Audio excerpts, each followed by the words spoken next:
అక్కిరెడ్డిపాలెం గ్రామం, అలాగే మారేడుపూడి గ్రామ రెవెన్యూ, ఈ 2 సచివాలయాలకు సంబంధించినటువంటి గ్రామ విఆర్ఓ అయినటువంటి శ్రీ ఎం సూర్యనారాయణ గారు ఈరోజు అనకాపల్లి ఎంఆర్ఓ ఆఫీసు వద్ద 20,000 రూపాయల లంచం తీసుకుంటుండగా విశాఖపట్నం నుంచి ఏసీబీ డిఎస్పీనైన నేను, నా పేరు రమణమూర్తి, అలాగే మా సిబ్బంది, మా ఇన్స్పెక్టర్స్ వచ్చి రెడ్ హ్యాండెడ్గా లంచం తీసుకుంటుండగా సదరు గ్రామ విఆర్ఓని పట్టుకోవడం జరిగింది.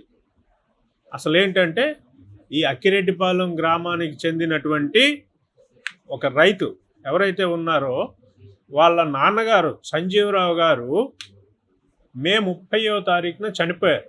మే 30వ తారీఖున చనిపోయిన తర్వాత సర్టిఫికేట్స్ అన్నీ తీసుకొని వాళ్ళ మదర్ పేరు మీద, ఎవరైతే ఉన్నారో మదరు దేవుడమ్మ గారి పేరు మీద ఆ సదరు భూమి తాలూకా వివరములు మ్యుటేషన్ చేయటానికి ఈయన సెప్టెంబర్లో అప్లై చేసుకున్నారు.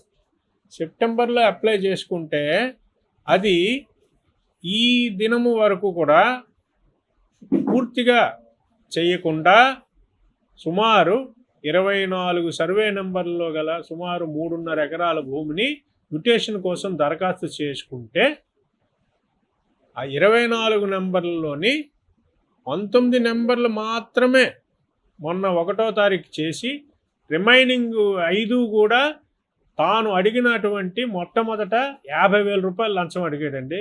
తర్వాత మళ్ళీ 30,000 అన్నాడు. ఆ తర్వాత మళ్ళీ 20,000 అన్నాడు.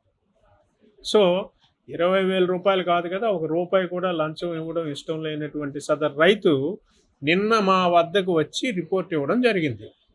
తేదీ 26/11/2025 నాడు వచ్చి ఏసీబీ ఆఫీస్ విశాఖపట్నంకి వచ్చి రిపోర్ట్ ఇవ్వడం జరిగింది.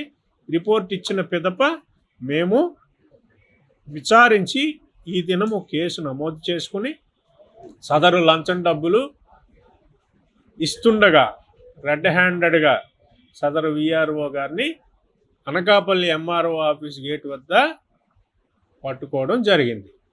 చరిత్ర సృష్టించినోడు ఇప్పుడు ఆ చరిత్రని తిరగరాయబోతున్నాడు. అబద్ధాల గోడల్ని బద్దలు కొట్టి నిజాలను రాగా మీ ముందుంచబోతున్నాడు. నిజమైన వార్తల కోసం వెంటనే డౌన్లోడ్ చేసుకోండి రా యాప్ని.